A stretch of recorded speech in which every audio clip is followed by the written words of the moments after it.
당신은 진짜 엄마가 아니잖아요. 10년 만에 처음 마주한 남편의 딸이 내게 던진 첫마디였습니다. 병실 문을 열고 들어온 두 사람. 10년 전 결혼식에도 오지 않았던 남편의 자녀들이었습니다. 아버지 통장이랑 도장 어디 있어요? 저희가 관리할게요. 3개월간 혼자서 암 투병하는 남편을 간병하며 밤잠도 제대로 못 자던 나에게 그들이 건넨 건 위로가 아니라 의심의 눈빛이었습니다. 후처 주제에 우리 아버지 재산 노리는 거 아니죠? 나는 복도에 나와 참았던 눈물을 흘렸습니다. 그날 나는 깨달았습니다. 10년을 함께 살아도 피 한 방울 섞이지 않으면 나는 영원히 남이라는 것을. 당신의 구독과 좋아요가 다음 이야기를 이어가게 합니다. 그럼 바로 시작합니다. 보호자분, 환자분 상태가 많이 안 좋아지셨어요. 담당 간호사의 말에 가슴이 철렁 내려앉았습니다. 나 서은혜는 오늘도 남편 강태수의 침대 옆에서 하루를 보내고 있었습니다. 남편은 올해 65세. 석 달 전 청천벽력 같은 소식을 들었습니다. 췌장암 사기. 부인 수술은 어렵습니다.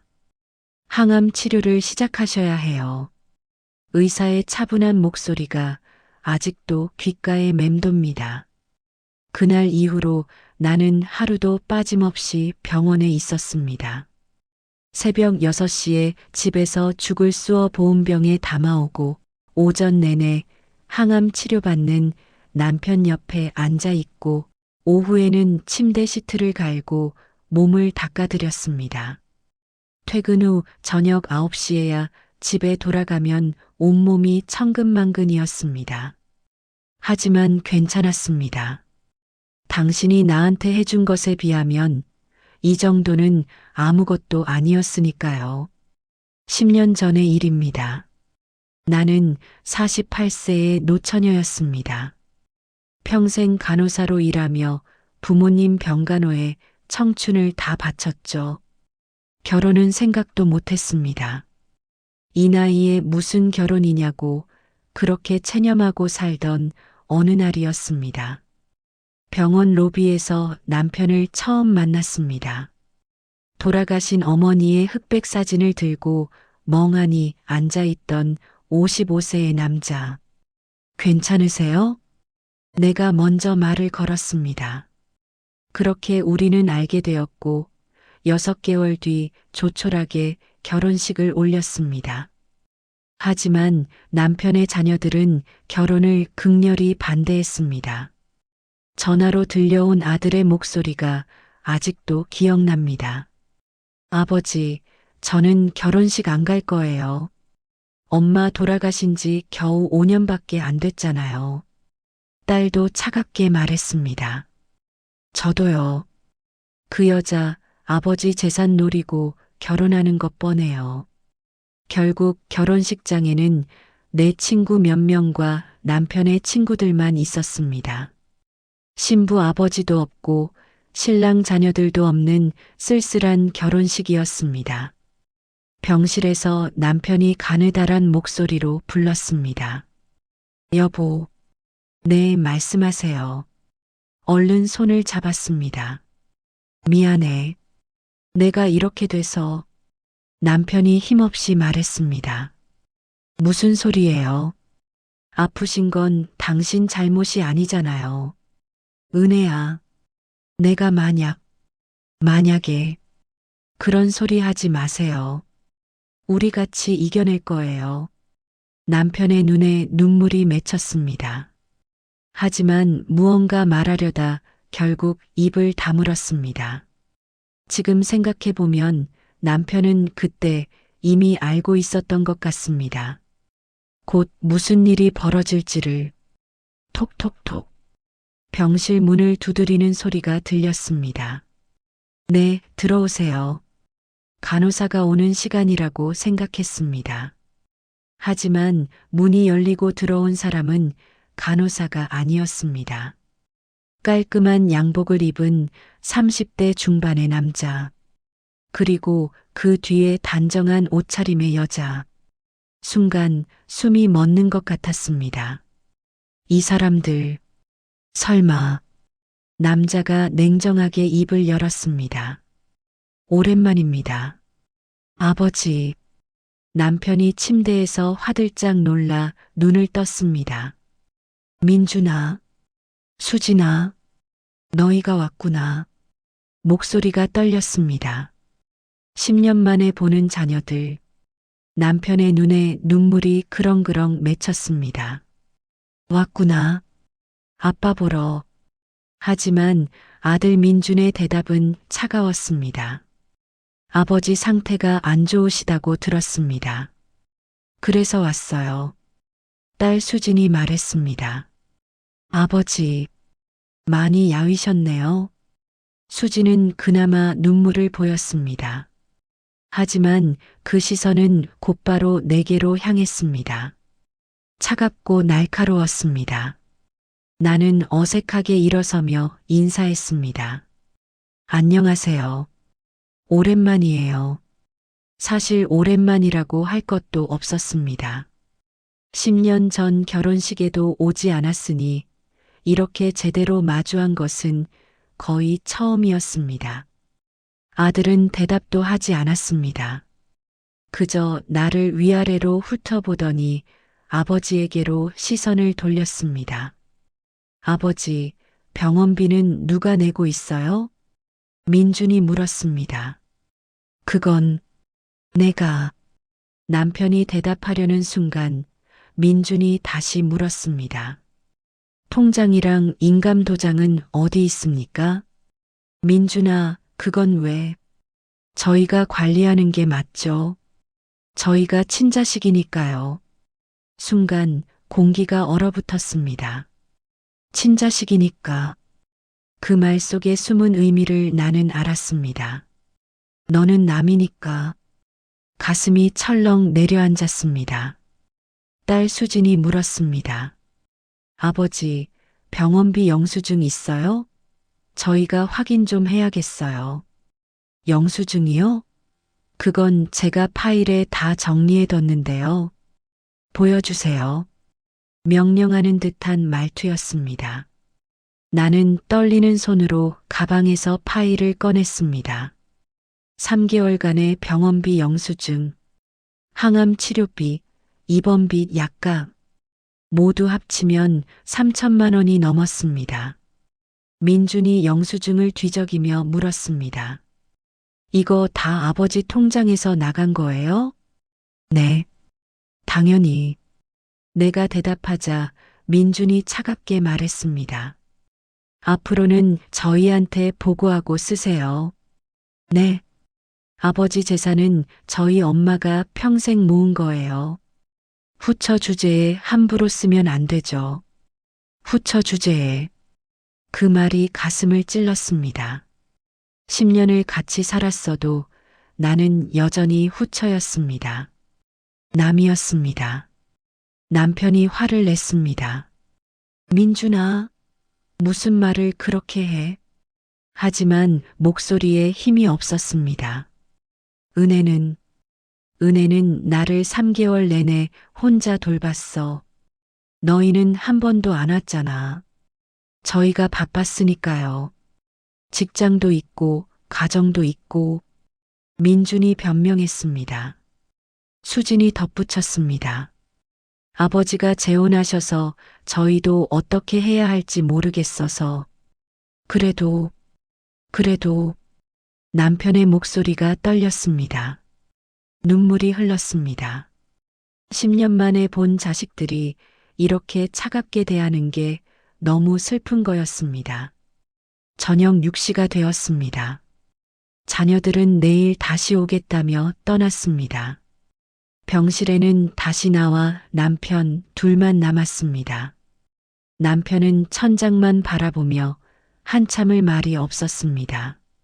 은혜야, 미안해. 남편이 힘없이 말했습니다. 무슨 말씀을?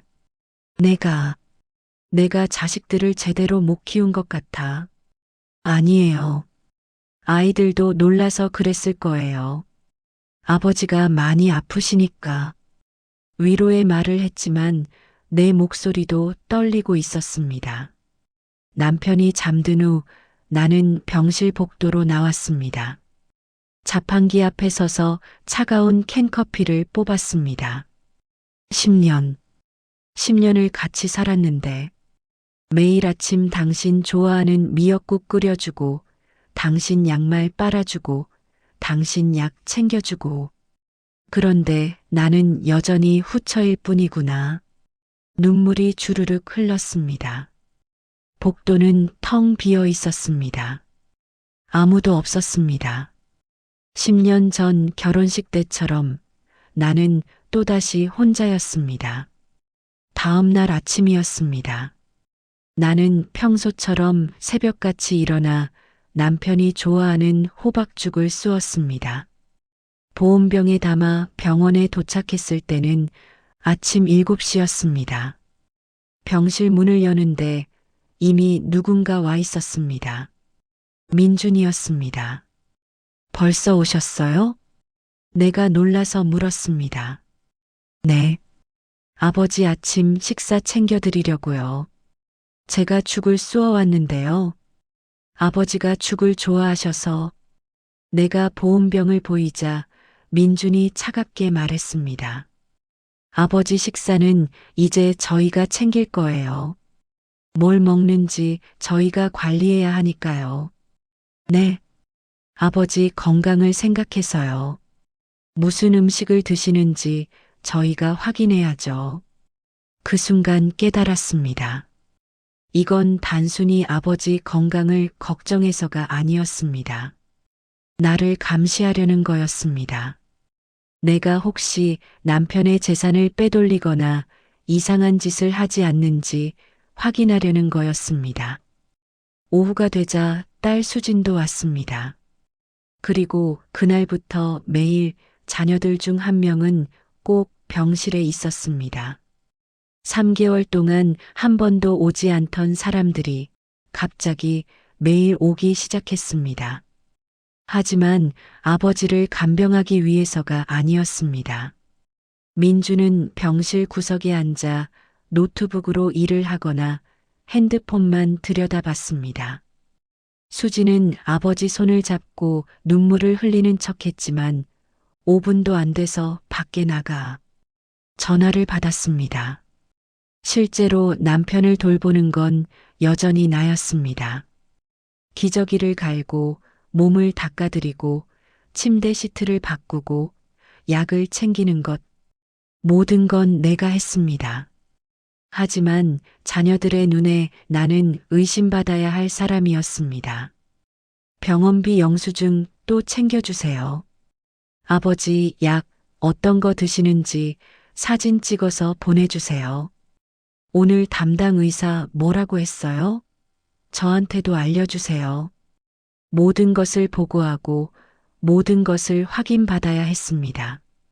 마치 나는 남편을 돌보는 아내가 아니라 관리 감독을 받아야 하는 고용인 같았습니다.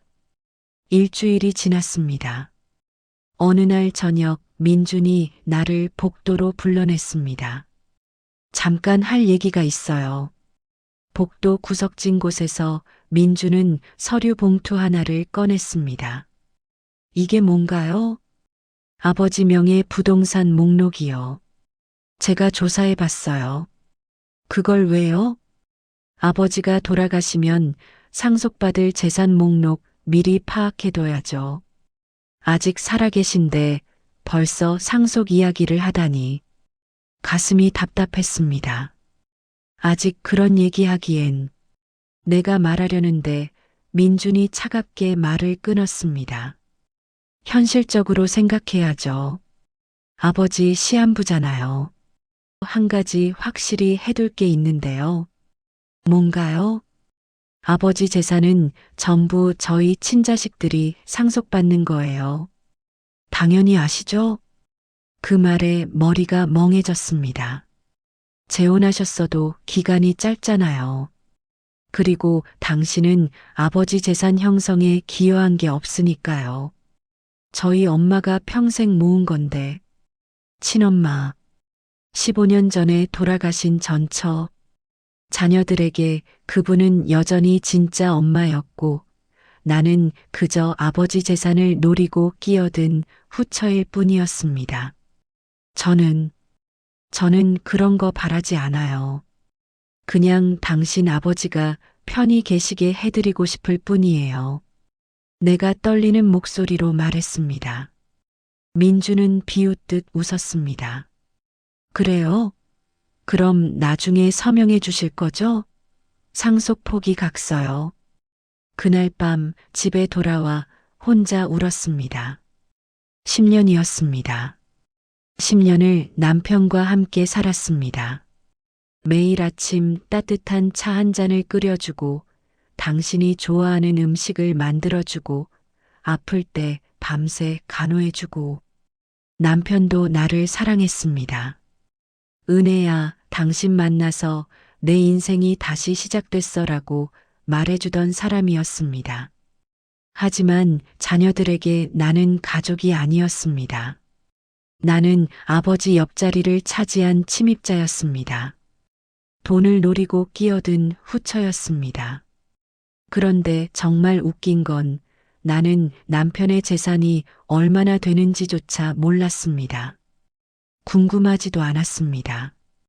그저 당신이 건강하게 오래 살기를 바랄 뿐이었는데, 하지만 아무도 그걸 믿어주지 않았습니다.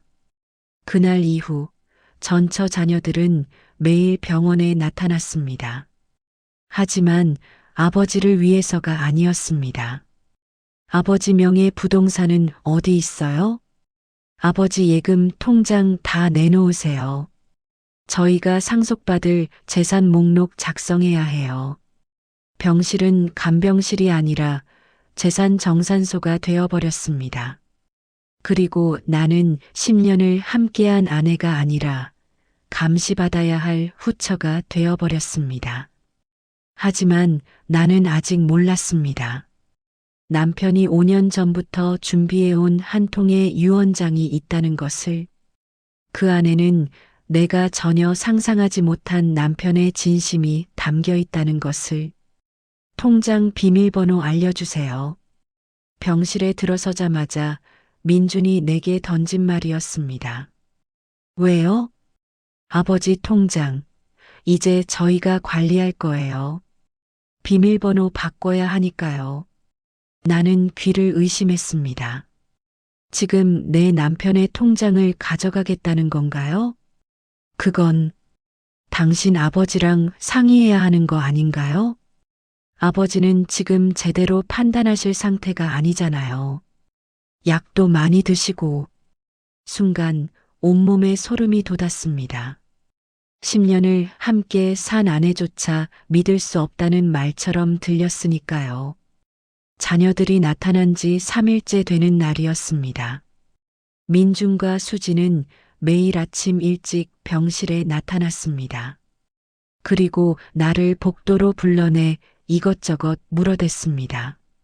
아버지 급여 통장은 어느 은행이에요? 연금은 어디로 들어와요? 적금이나 펀드는 얼마나 있어요? 마치 재산 조사를 하듯이 물었습니다. 하지만 나는 대부분 몰랐습니다. 남편의 재산에 관심이 없었으니까요. 그저 우리 둘이 생활하는데 필요한 생활비만 함께 썼을 뿐이었습니다. 잘 모르겠는데요. 내가 대답하자 수진이 의심스러운 눈빛으로 쳐다봤습니다. 10년이나 같이 사셨으면 알아야 하는 거 아니에요? 당신 아버지가 그런 건 따로 관리하셔서, 아니면 혹시 몰래 빼돌린 거 아니에요? 수진의 말에 가슴이 철렁했습니다. 무슨 소리예요?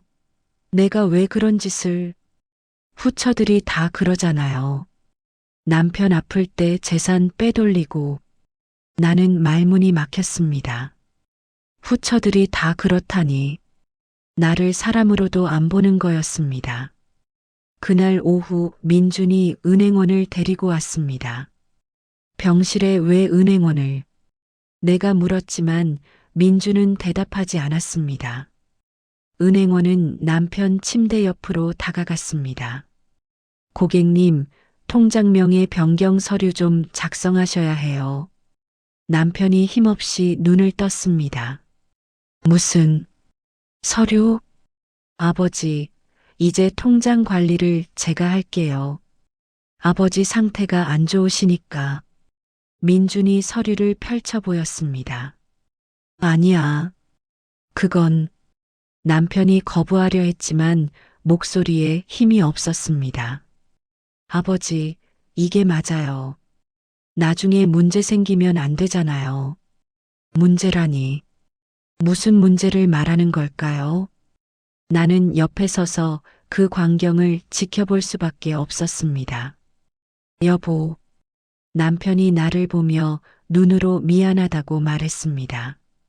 하지만 자식들 앞에서 아무 말도 할 수 없었습니다. 결국 남편은 떨리는 손으로 서류에 서명했습니다. 그렇게 남편의 통장 관리 권한은 아들에게 넘어갔습니다. 그날 저녁 나는 혼자 병원 옥상에 올라갔습니다. 차가운 바람이 얼굴을 스쳤습니다. 눈물이 흘렀습니다. 10년 전 남편과 처음 데이트했던 날이 떠올랐습니다. 우리는 한강공원을 걸었습니다. 가을이었습니다. 낙엽이 떨어지는 산책로를 걸으며 남편이 말했습니다. 은혜 씨, 나 같은 사람이랑 재혼하면 힘들 거예요. 자식들도 반대하고. 괜찮아요.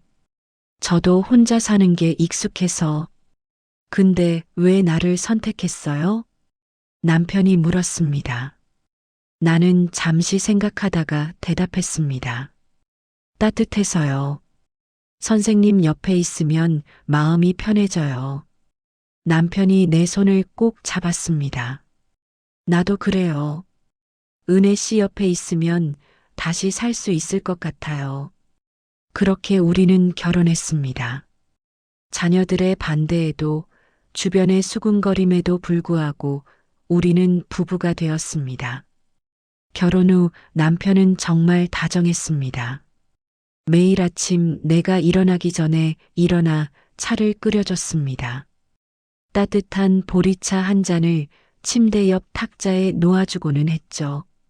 여보, 차 식기 전에 마셔요. 그 목소리에 잠이 깼습니다. 하루를 시작하는 가장 행복한 순간이었습니다. 남편은 내 생일도 잊지 않았습니다. 꽃을 사들고 와서는 어색하게 웃으며 건넸습니다. 나이 들어서 이런 거 사본 지 오래됐네. 고마워요. 정말. 나는 꽃을 받으며 눈물이 날 것 같았습니다. 48년 인생에서 남자에게 꽃을 받아본 게 처음이었으니까요. 겨울이 되면 남편은 내 손을 주머니에 넣어줬습니다. 손이 차가워. 꼭 챙겨 입어야지. 여름에는 에어컨 바람이 내게 직접 안 오게 방향을 틀어줬습니다. 여자는 찬 바람 안 쐬는 게 좋대. 작은 것들이었습니다. 하지만 그 작은 것들이 내게는 전부였습니다. 처음으로 누군가가 나를 아껴주고 있다는 걸 느꼈으니까요. 그런데 지금은 어떤가요? 그렇게 다정했던 남편은 병상에 누워 아무것도 할 수 없습니다. 자식들은 아버지의 통장을 빼앗아 갔습니다. 그리고 나는 10년을 함께 산 아내가 아니라 감시받아야 할 후처로 전락했습니다. 옥상 난간에 기대어 서 있는데 뒤에서 누군가 다가왔습니다. 돌아보니 수진이었습니다. 여기 계셨네요. 수진이 내 옆에 섰습니다. 한동안 둘 다 말이 없었습니다. 수진 씨, 내가 먼저 입을 열었습니다. 저는 정말 당신 아버지를 사랑해요. 재산 때문이 아니라. 사랑이요? 수진이 비웃듯 말했습니다. 그럼 증명해 보세요. 아버지가 돌아가시면 상속 포기하세요. 뭐라고요? 진짜 사랑이면 재산 같은 건 필요 없잖아요. 저희 엄마가 평생 모은 돈인데 10년 살았다고 가져갈 생각이에요? 수진의 목소리는 차가웠습니다. 저는 그런 거 생각 없다고요? 그럼 지금 당장 각서 써요. 상속권 포기한다고. 수진 씨, 제발. 아니면 진짜 재산 노리고 결혼한 거 맞네요. 수진은 그 말을 남기고 돌아섰습니다. 나는 그 자리에 멍하니 서 있었습니다. 그날 밤 병실로 돌아왔을 때 남편은 깨어 있었습니다. 여보, 미안해. 남편이 힘없이 말했습니다. 괜찮아요. 괜찮을 리가. 내 자식들이 당신한테 어떻게 하는지 다 알아. 남편의 눈에서 눈물이 흘렀습니다. 근데 나는 아무것도 할 수가 없어. 이렇게 누워만 있으니까. 정말 미안해. 그런 말하지 마세요. 당신 잘못이 아니에요. 나는 남편의 손을 잡았습니다. 한때 따뜻했던 그 손이 이제는 뼈만 앙상했습니다. 은혜야, 내가 하나만 말해줄게. 네, 내 책상 서랍에 서류 봉투가 하나 있어. 거기에 남편이 말하려는데 갑자기 기침을 했습니다. 심하게 기침을 하더니 그대로 잠들어 버렸습니다. 책상 서랍에 서류 봉투. 그게 뭘까요? 하지만 더 이상 물어볼 수 없었습니다. 그 후로 일주일이 지났습니다. 자녀들은 매일 병실에 나타나 재산 목록을 작성했습니다. 부동산, 예금, 보험, 증권, 모든 것을 조사했습니다. 그리고 나는 점점 더 투명 인간이 되어 갔습니다. 아무도 내 의견을 묻지 않았습니다. 아무도 내게 설명하지 않았습니다. 나는 그저 남편의 기저귀를 갈고 식사를 챙기고 밤을 지새우는 간병인일 뿐이었습니다. 하지만 나는 아직 몰랐습니다. 남편이 말했던 책상 서랍의 서류 봉투, 그 안에 담긴 비밀이 모든 것을 바꿔놓으리라는 것을. 당신은 왜 우리 아버지랑 결혼했어요? 수진이 복도에서 내게 물었습니다. 사랑해서요. 나는 대답했습니다. 하지만 수진은 비웃었습니다. 58세 여자가 65세 남자를 사랑한다고요? 재산 때문이 아니고. 그 말에 가슴이 무너졌습니다. 10년을 함께 살았어도 아무도 우리의 사랑을 믿어주지 않았습니다. 그날 밤 자녀들이 오늘은 저희가 병실 지킬게요라며 나를 집으로 돌려보냈습니다. 집으로 돌아온 나는 텅 빈 방에서 10년의 기억을 되새겼습니다. 우리는 정말 사랑이 아니었을까요? 나는 정말 재산 때문에 결혼한 걸까요? 밤 11시 집에 도착했습니다. 한 달 만에 제대로 들어온 집이었습니다. 현관문을 열자 묵은 공기 냄새가 났습니다. 불을 켰습니다. 텅 빈 거실이 보였습니다. 남편이 앉아있던 소파, 함께 식사하던 식탁, 두 사람의 온기가 가득했던 이 집이 이제는 너무 낯설었습니다. 나는 침실로 들어갔습니다. 남편의 옷장을 열었습니다. 깔끔하게 정리된 셔츠들, 남편 특유의 비누 냄새가 났습니다. 셔츠 한 벌을 꺼내 얼굴에 갖다 댔습니다. 그리고 주저앉아 울었습니다. 당신, 나 어떡해요? 한 달간 참았던 눈물이 쏟아졌습니다. 한참을 울고 나서 나는 거실로 나왔습니다. 소파에 앉아 우리의 결혼 앨범을 꺼냈습니다. 10년 전 가을의 어느 날 작은 예식장에서 올린 우리의 결혼식. 사진 속 나는 웃고 있었습니다. 48세에 처음 입어본 웨딩드레스. 너무 늦은 나이라 창피할 줄 알았는데 그날은 정말 행복했습니다. 남편도 웃고 있었습니다. 55세의 신랑. 어색하게 웃는 얼굴이 지금도 눈에 선합니다. 은혜 씨, 평생 잘할게요.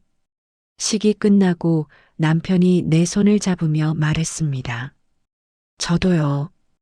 당신을 행복하게 해드릴게요. 우리는 약속했습니다. 평생 함께 하자고. 하지만 그 약속을 10년밖에 지키지 못할 줄은 몰랐습니다. 사진을 넘기다가 한 장에서 멈췄습니다. 신혼여행 사진이었습니다. 제주도였습니다. 호텔도 아닌 작은 펜션에서 묵었습니다. 돈이 없어서가 아니었습니다. 그냥 조용한 게 좋아서였습니다. 아침에 일어나면 남편이 이미 차를 끓여놓고 있었습니다. 일어났어요? 차 마셔요. 따뜻한 보리차 한 잔. 그게 우리의 아침이었습니다. 바다를 보며 걸었습니다. 손을 잡고 아무 말 없이 그냥 그렇게 걷는 것만으로도 행복했습니다. 은혜 씨, 남편이 갑자기 멈춰 섰습니다. 왜요? 고마워요. 나 같은 사람 선택해줘서. 무슨 소리예요? 제가 더 고마운데. 아니에요. 당신이 없었으면 나는 그냥 외롭게 늙어갔을 거예요. 남편의 눈에 눈물이 맺혔습니다. 자식들도 안 오고 친구들도 하나둘 떠나고 나는 진짜 혼자였어요. 근데 당신을 만나고 다시 살 수 있게 됐어요. 나는 남편을 꼭 안았습니다. 바닷바람이 불었습니다. 우리는 그렇게 한참을 서 있었습니다. 그 후로 10년. 우리는 정말 행복했습니다. 화려하지 않았지만 따뜻했습니다. 매일 아침 남편이 끓여주는 차, 저녁에 함께 보는 드라마, 주말에 동네 공원 산책, 작은 일상들이 전부였습니다. 남편은 내 생일을 한 번도 잊은 적이 없었습니다. 큰 선물은 아니었지만 늘 꽃을 사왔습니다. 올해도 카네이션이에요? 당신이 좋아하잖아요. 사실 나는 카네이션을 특별히 좋아한 적이 없었습니다. 하지만 남편이 사다 주니까 좋아하게 됐습니다. 겨울에는 내 손을 주머니에 넣어줬습니다. 여름에는 선풍기를 내 쪽으로 틀어줬습니다. 밤에 깨면 이불을 덮어줬습니다. 작은 것들이었습니다. 하지만 그 작은 것들이 사랑이었습니다. 2년 전 남편이 당뇨 진단을 받았습니다. 당 수치가 높으시네요. 식이요법 하셔야 해요. 의사의 말에 나는 그날부터 식단을 바꿨습니다. 싱겁게 요리하고 채소를 많이 넣고 탄수화물을 줄였습니다. 남편은 한 번도 불평하지 않았습니다. 맛없죠? 죄송해요. 아니에요. 이게 더 건강한 거잖아요. 당신 덕분에 오래 살 것 같아요. 남편이 웃으며 말했습니다. 작년에는 무릎이 안 좋아졌습니다. 계단 오르는 게 힘들어졌습니다. 여보, 엘리베이터 있는 아파트로 이사 갈까요? 내가 제안했습니다. 괜찮아요. 이 집이 좋은데 무릎 아프잖아요. 당신이 있어서 괜찮아요. 남편은 늘 그랬습니다. 힘들어도 괜찮다고 했습니다. 당신이 있으니까 괜찮다고. 그런데 석 달 전 췌장암 진단을 받았습니다. 병원에서 나오는 길 남편이 내 손을 꼭 잡았습니다. 은혜야, 미안해. 무슨 말씀을. 당신한테 짐이 될 것 같아서. 무슨 소리예요? 우리 같이 이겨낼 거예요. 하지만 남편은 고개를 저었습니다. 최장암 사기는 어려워. 나도 알아. 그래도 근데 하나 약속해줘. 내가 가면 당신 행복하게 살아줘. 자식들한테 상처받지 말고. 남편은 그때 이미 알고 있었던 것 같습니다. 자식들이 나를 어떻게 대할지. 거실 시계를 보니 새벽 2시였습니다. 나는 남편의 책상으로 갔습니다. 남편이 말했던 서랍을 열었습니다. 서류 봉투가 하나 있었습니다. 봉투를 꺼내 열어봤습니다. 안에는 유언장이 들어 있었습니다. 5년 전에 작성된 것이었습니다. 유언장. 나 강태수는 정신이 온전한 상태에서 이 유언을 남깁니다. 내가 사망하면 나의 모든 재산은. 그 다음 내용을 읽고 나는 숨이 멎었습니다. 유언장에는 내가 상상하지 못한 내용이 적혀 있었습니다. 남편은 5년 전 우리가 결혼한 지 5년 됐을 때 이미 이 유언장을 작성해 뒀습니다. 그 안에는 자녀들도 내가도 몰랐던 남편의 진짜 마음이 담겨 있었습니다. 나는 유언장을 가슴에 안았습니다. 그리고 울었습니다. 당신, 이럴 거였어요? 나한테 아무 말도 안 하고. 남편은 알고 있었습니다. 자신이 떠나면 내가 겪을 일들을, 자녀들이 나를 어떻게 대할지를, 그래서 미리 준비해 둔 것이었습니다. 나는 유언장을 다시 봉투에 넣었습니다. 그리고 결심했습니다. 당신이 남겨준 마음 꼭 지킬게요. 부인께서 3개월 내내 매일 오셨어요. 단 하루도 빠지지 않고. 담당 의사가 민준에게 말했습니다. 친자식분들은 한 번도 뵙지 못했는데요. 그 말에 민준의 얼굴이 굳었습니다. 수지는 고개를 돌렸습니다. 나는 처음으로 누군가 내 편을 들어주는 걸 느꼈습니다. 3개월간 혼자 버텨온 날들을 누군가 알아봐 준 것입니다. 하지만 자녀들의 반응은 달랐습니다. 저희도 바빴으니까요. 그리고 저 사람이 와야죠. 유언장을 발견한 다음 날 아침이었습니다. 나는 새벽 6시에 일어나 평소처럼 죽을 쑤었습니다. 남편이 좋아하는 호박죽, 보온병에 담아 병원으로 향했습니다. 병실에 도착하니 민준이 이미 와 있었습니다. 벌써 오셨어요? 네. 아버지 상태 확인하러요. 민준은 차갑게 대답했습니다. 나는 보온병을 내려놓고 남편 침대로 다가갔습니다. 여보, 일어나세요. 죽 가져왔어요. 남편이 천천히 눈을 떴습니다. 은혜야. 네, 호박죽이에요.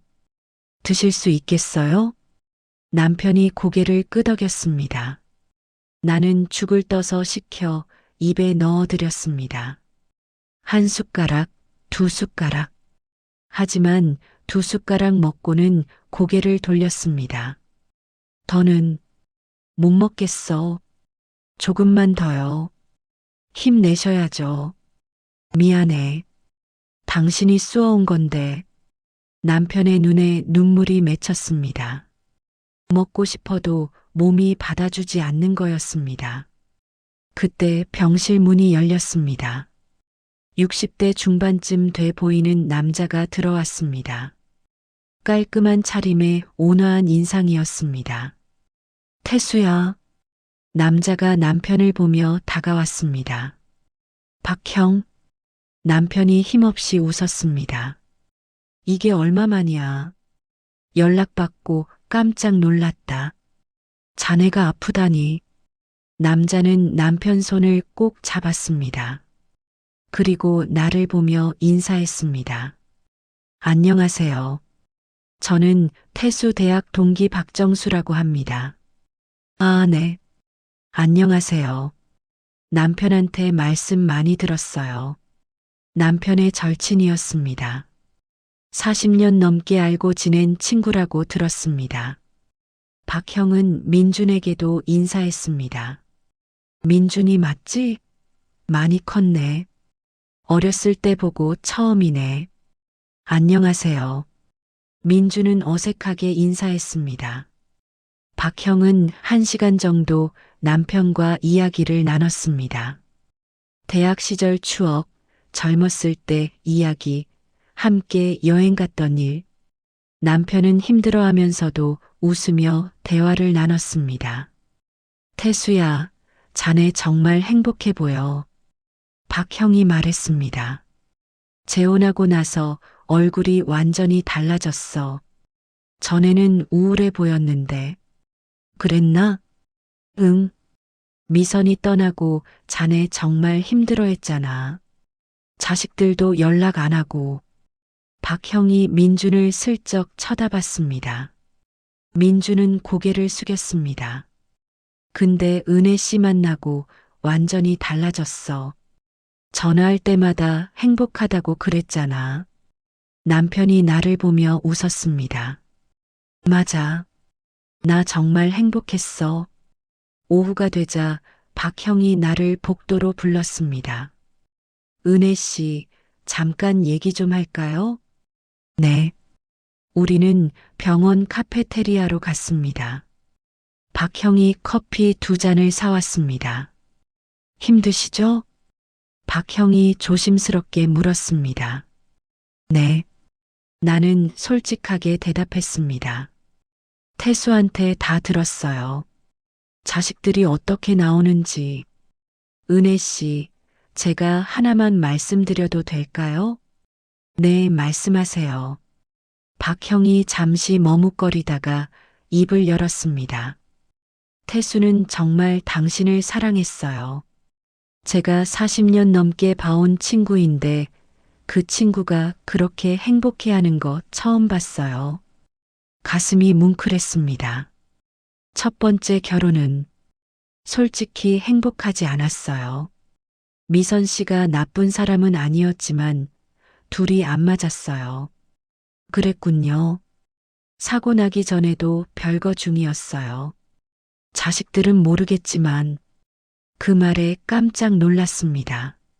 전처분이랑 별거 중이었다고요? 네. 2년 정도 따로 살았어요. 이혼하려고 준비 중이었는데 사고가 난 거죠. 박형이 계속 말했습니다. 미선 씨가 돌아가시고 태수는 정말 힘들어했어요.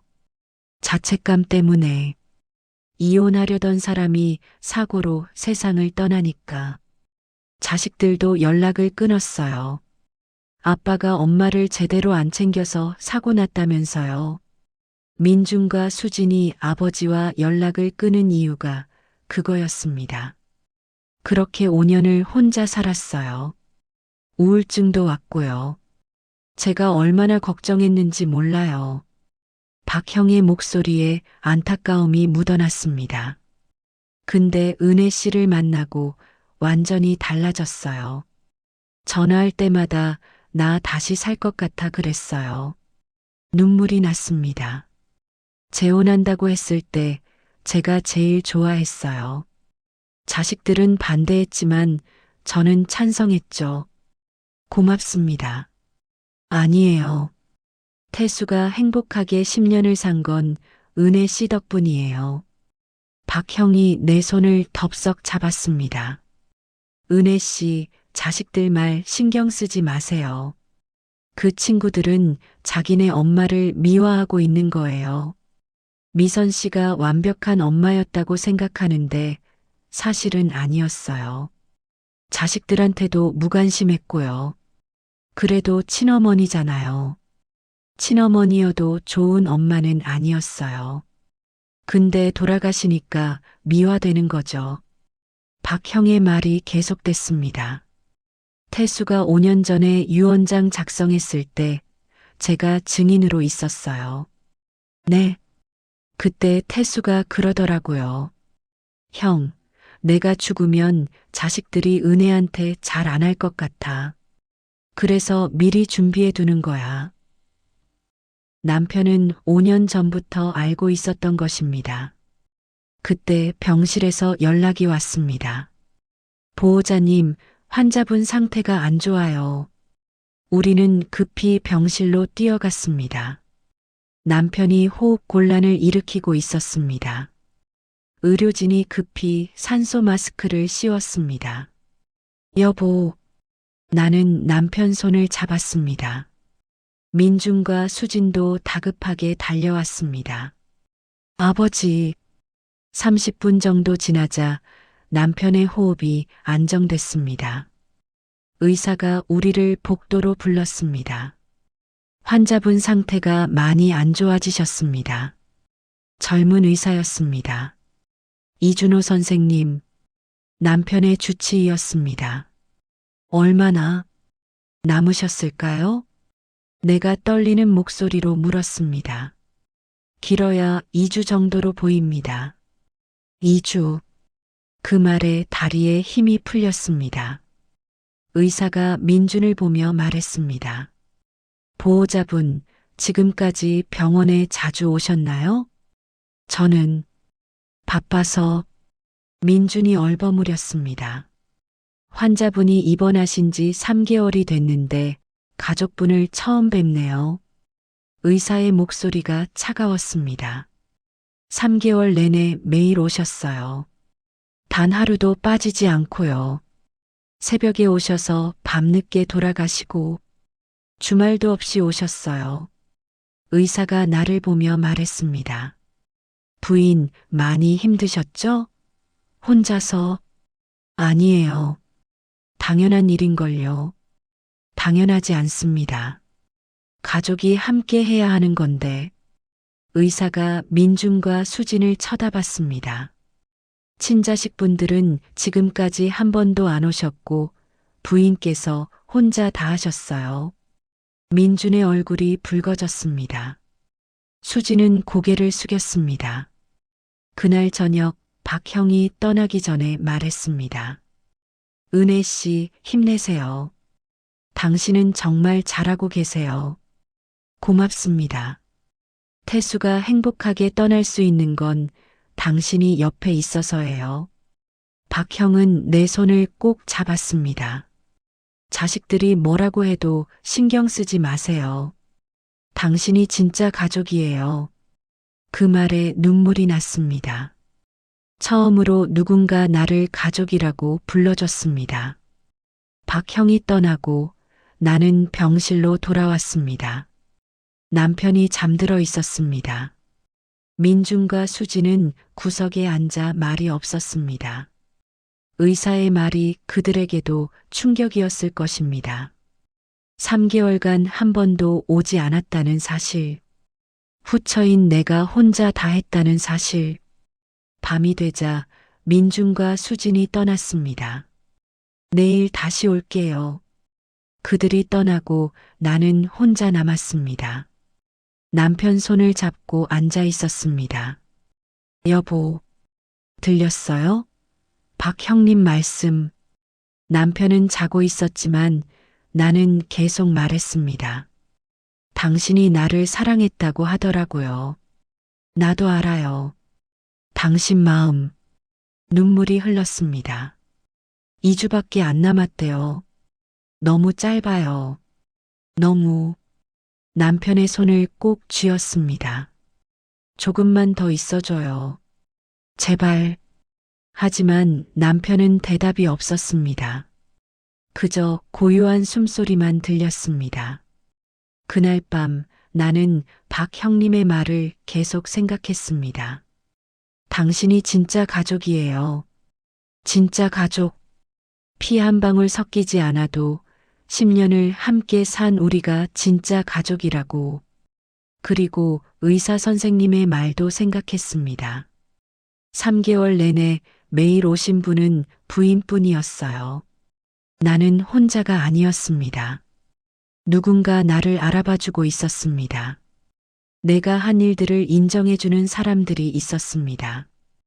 하지만 나는 아직 몰랐습니다.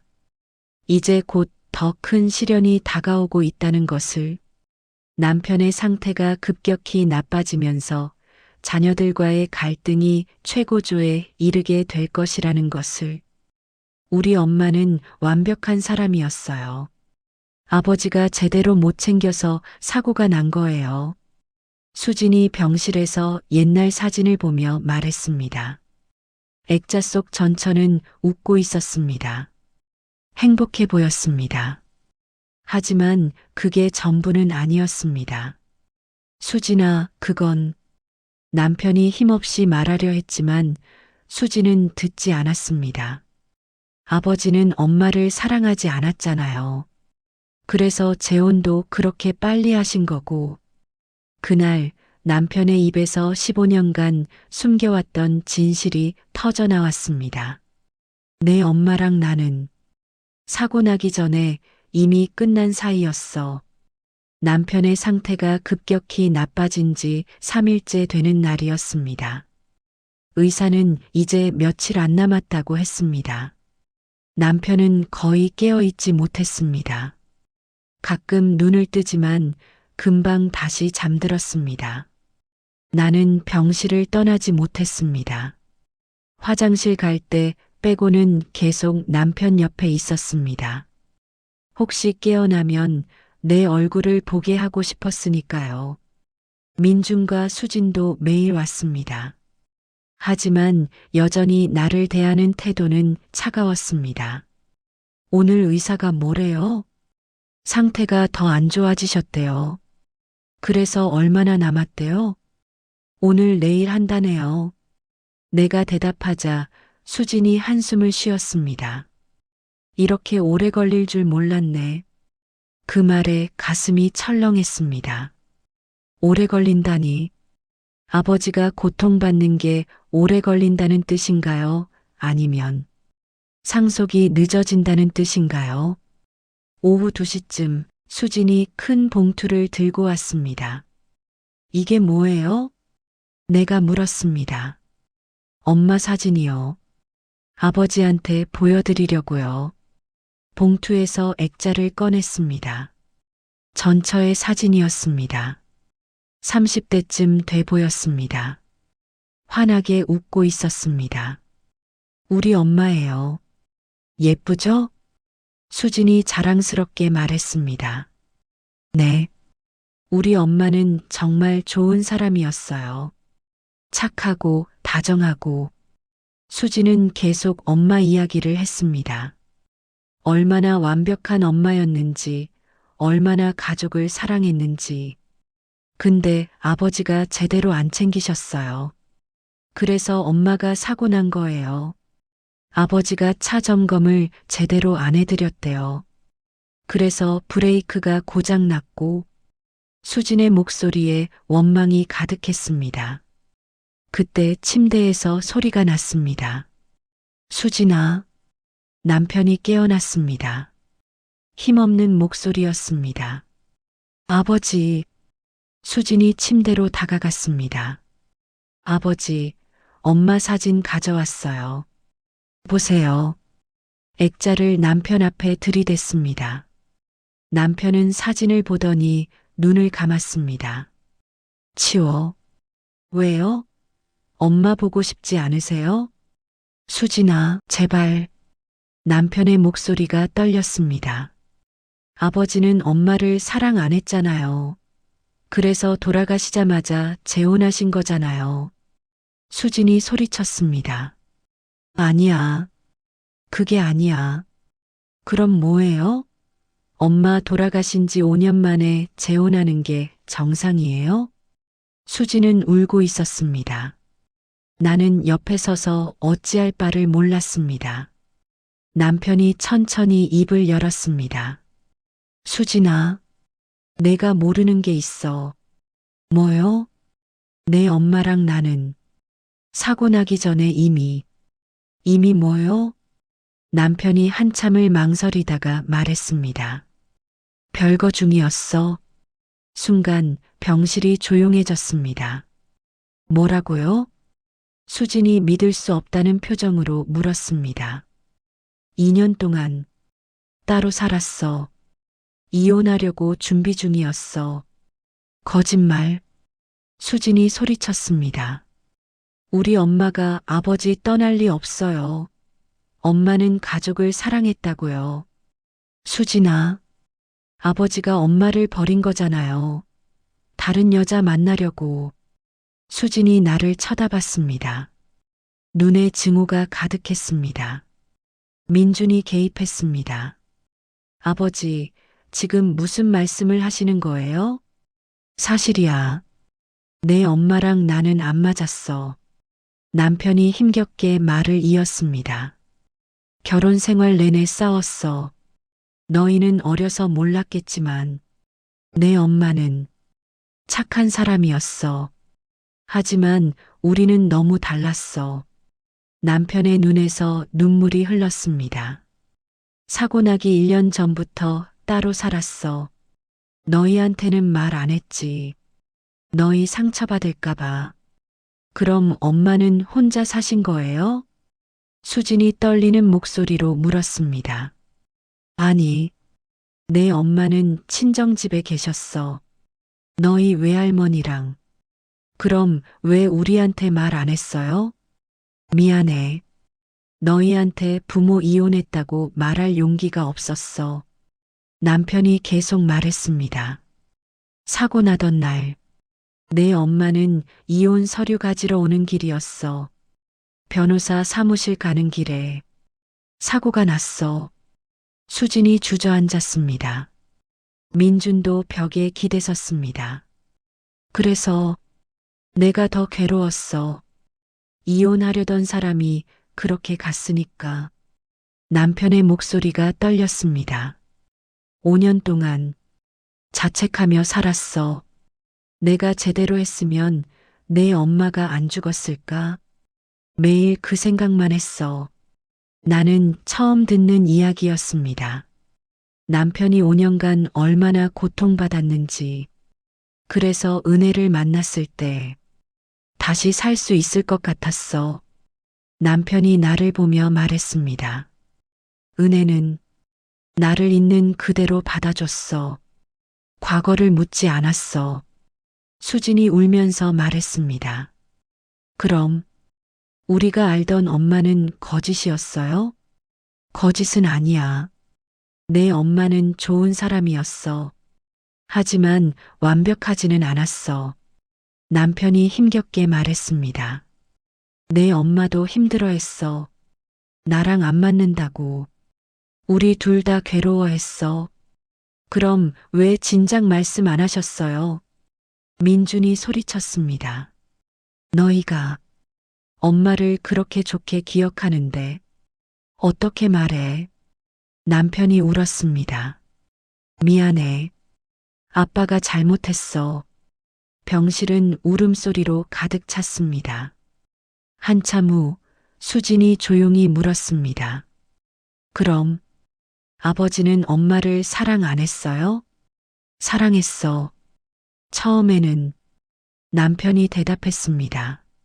하지만 시간이 지나면서 우리는 다른 사람이 됐어. 내 엄마도 나를 사랑 안 했어. 마지막 몇 년은. 수진이 고개를 숙였습니다. 그럼 왜 우리를 낳으셨어요? 너희는 우리의 희망이었어. 너희가 있어서 버텼어. 남편의 말에 수진이 더 울었습니다. 민준이 나를 보며 물었습니다. 이 얘기 알고 계셨어요? 아니요. 저도 오늘 처음. 아버지가 말씀 안 하셨어요? 별거 얘기는 들었어요. 하지만 자세한 건 나는 솔직하게 대답했습니다. 아버지가 힘들어 하셨다는 것만 알았어요. 그래서 묻지 않았어요. 민준이 한참을 나를 쳐다보다가 고개를 돌렸습니다. 남편이 다시 말했습니다. 민준아, 수진아, 미안해. 너희 엄마 나쁜 사람 아니었어. 나도 나쁜 사람 아니었어. 우리는 그냥 안 맞았을 뿐이야. 엄마를 좋게 기억해. 내 엄마는 너희를 정말 사랑했어. 그건 진짜야. 남편이 자식들을 보며 눈물을 흘렸습니다. 그날 밤 자녀들이 떠나고 나는 남편과 둘이 남았습니다. 여보, 괜찮아요? 응, 미안해. 무슨 말씀을. 너한테도 숨긴 게 있었네. 남편이 힘없이 웃었습니다. 괜찮아요. 말하기 힘든 일이었을 거예요. 나는 남편의 손을 잡았습니다. 고마워. 이해해줘서. 당신이 힘들었을 거예요. 15년 동안 혼자 그 짐을 지고 은혜 만나고 비로소 내려놓을 수 있었어. 남편이 내 손을 꼭 쥐었습니다. 당신은 나를 살렸어. 정말이야. 당신 없었으면 나는 진작 죽었을 거야. 그런 말하지 마세요. 사실이야. 당신이 내 구원이었어. 남편의 목소리가 점점 작아졌습니다. 다음 날 아침 수진이 혼자 왔습니다. 민주는 회사에 갔다고 했습니다. 수진은 나를 복도로 불렀습니다. 어제 죄송했어요. 뜻밖의 사과였습니다. 아니에요. 저는 엄마가 완벽한 사람인 줄 알았어요. 수진의 목소리가 떨렸습니다. 근데 어제 아버지 말씀 듣고 충격받았어요. 저희가 엄마를 너무 미화했나 봐요. 수진이 울먹였습니다. 엄마 돌아가시고 저희는 엄마를 성녀처럼 생각했어요.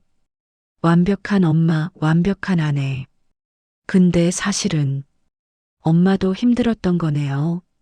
아버지랑 안 맞아서. 수진이 눈물을 닦았습니다. 그리고 당신한테도 미안해요. 수진이 나를 보며 말했습니다. 후처라고, 재산 노린다고, 그렇게 대해서 괜찮아요. 아니에요. 괜찮지 않아요. 당신은 3개월 동안 아버지를 혼자 돌봤잖아요. 수진의 목소리가 떨렸습니다. 저희는 한 번도 안 왔는데 당신은 매일 왔잖아요. 저는 당연한 일을 했을 뿐이에요. 당연하지 않아요. 친자식인 저희도 안 한 일을. 수진이 고개를 숙였습니다. 저희가 너무 이기적이었어요. 엄마만 생각하고 저희 감정만 생각하고. 이해해요. 어머니를 잃은 게 너무 아팠을 거예요. 그래도 당신한테 상처 준 건 맞아요. 수진이 손을 내밀었습니다. 다시 시작할 수 있을까요? 나는 그 손을 잡았습니다. 그날 병실 분위기가 조금 달라졌습니다. 수진은 예전보다 부드러워졌습니다. 나에게 말도 걸고 간병도 도와줬습니다. 하지만 민주는 여전히 차가웠습니다. 어제 진실을 듣고도 태도가 변하지 않았습니다. 남편은 점점 더 약해져 갔습니다. 이제 거의 깨어있지 못했습니다. 의사는 며칠 안 남았다고 했습니다. 나는 남편 손을 잡고 기도했습니다. 조금만 더 있어달라고, 조금만 더 내 곁에 있어달라고. 하지만 시간은 멈추지 않았습니다. 남편의 마지막 순간이 다가오고 있었습니다. 그리고 그 순간 남편이 남긴 유언장이 공개될 것이었습니다. 아무도 예상하지 못한 내용이 담긴 유언장이. 연명치료 중단하시겠어요? 의사가 물었습니다. 남편의 심장이 멈췄다가 다시 뛰기를 반복하고 있었습니다. 인공호흡기만이 남편을 살리고 있었습니다. 당신이 결정할 문제가 아니에요. 민준이 소리쳤습니다. 후처 주제에 우리 아버지 생사를 결정하려고. 그 말에 가슴이 무너졌습니다. 나는 남편이 고통받지 않기를 바랐을 뿐인데 아버지 재산 빨리 차지하려고 그러는 거죠? 민주는 내가 재산 때문에 아버지를 빨리 보내려 한다고 의심했습니다. 병실은 전쟁터가 되었습니다. 수지는 울고 있었고 민주는 나를 범죄자 취급했습니다. 그날 나는 완전히 혼자가 되었습니다. 새벽 4시였습니다. 삐삐삐. 갑자기 심장 모니터 경보음이 울렸습니다. 환자분, 간호사가 급히 들어왔습니다. 남편의 심장 박동이 불규칙해졌습니다. 코드 블루, 코드 블루. 병원 내 응급 신호가 울렸습니다. 의료진이 몰려들었습니다. 보호자분, 잠시 밖으로 나가주세요. 간호사가 나를 밀어냈습니다. 나는 복도로 쫓겨났습니다. 유리창 너머로 남편에게 심폐소생술을 하는 모습이 보였습니다. 가슴을 강하게 누르고 전기 충격을 가하고 제발, 제발. 나는 기도했습니다. 손을 모으고 눈을 감고 10분쯤 지났을까? 병실 문이 열렸습니다. 심장 박동이 돌아왔습니다. 하지만 의사가 심각한 표정으로 말했습니다. 상태가 매우 위중합니다. 이제 인공호흡기를 떼면 스스로 호흡하지 못할 수도 있습니다. 가슴이 철렁했습니다. 그럼 어떻게 해야 하나요? 가족분들과 상의하셔야 합니다. 연명치료를, 연명치료. 그 말의 무게를 나는 알고 있었습니다. 민준과 수진에게 연락했습니다. 아버지 상태가 안 좋아요. 병원에 와주세요. 30분 후 두 사람이 도착했습니다. 환자분은 이제 자력으로 호흡이 어렵습니다. 인공호흡기로만 생명을 유지하고 있습니다. 회복 가능성은 거의 없습니다. 며칠 내로 심장이 완전히 멈출 것으로 예상됩니다. 민준이 물었습니다. 그럼 인공호흡기를 계속 달고 있으면 되는 거 아니에요? 그렇게 하실 수도 있습니다. 하지만 의사가 말을 이었습니다. 환자분은 극심한 고통을 느끼고 계실 겁니다. 의식은 없지만 몸은 반응합니다. 수진이 울먹였습니다. 그럼 아버지가 아프다는 거예요? 네. 인공호흡기는 기계적으로 공기를 강제로 넣는 것이라. 의사의 설명을 듣는 내내 가슴이 찢어졌습니다. 진료가 끝나고 우리는 복도에 남았습니다. 한참을 아무도 말이 없었습니다. 내가 먼저 입을 열었습니다. 저는 아버지가 고통받지 않으셨으면 좋겠어요. 무슨 뜻이에요? 민준이 날카롭게 물었습니다. 연명치료를 중단하는 게. 그 순간 민준이 폭발했습니다. 뭐라고요? 지금 우리 아버지 죽이자는 거예요? 아니에요. 그게 아니라. 그럼 뭐예요? 인공호흡기 떼자는 게 죽이자는 거 아니고 뭐예요? 민준의 목소리가 복도에 울렸습니다. 아버지가 고통받고 계신다고요. 고통? 웃기지 마세요. 당신이 아버지 고통을 아나요? 민준이 내 앞으로 다가왔습니다. 3개월 동안 매일 왔다고 해서 당신이 가족인 줄 아세요? 당신은 후처예요.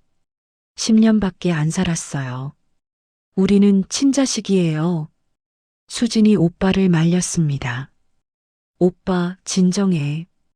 진정하라고? 지금 저 사람이 아버지 죽이자는데? 그런 게 아니잖아. 수진아, 너도 속았어? 저 사람 말에? 민준이 나를 쳐다봤습니다. 눈에 적개심이 가득했습니다. 당신 목적이 뭐예요? 아버지 재산이죠?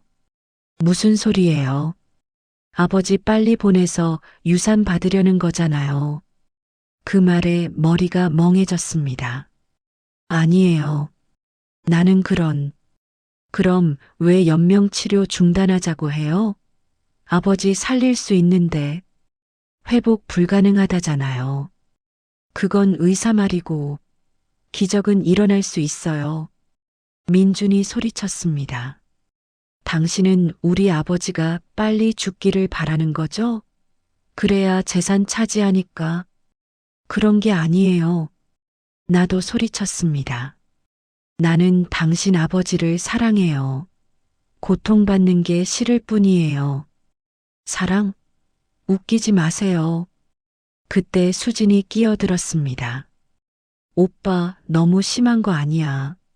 수진아, 너는 가만히 있어. 하지만 오빠 저분이 3개월 동안 아버지를.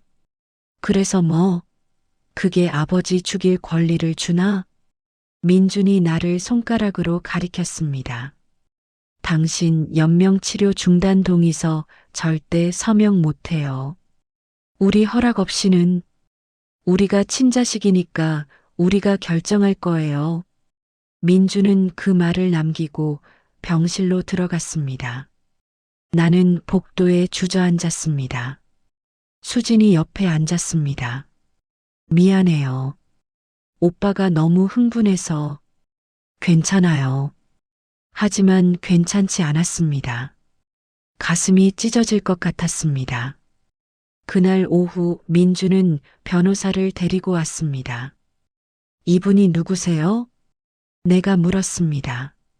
저는 강민준 씨의 법률 대리인입니다. 변호사가 명함을 건넸습니다.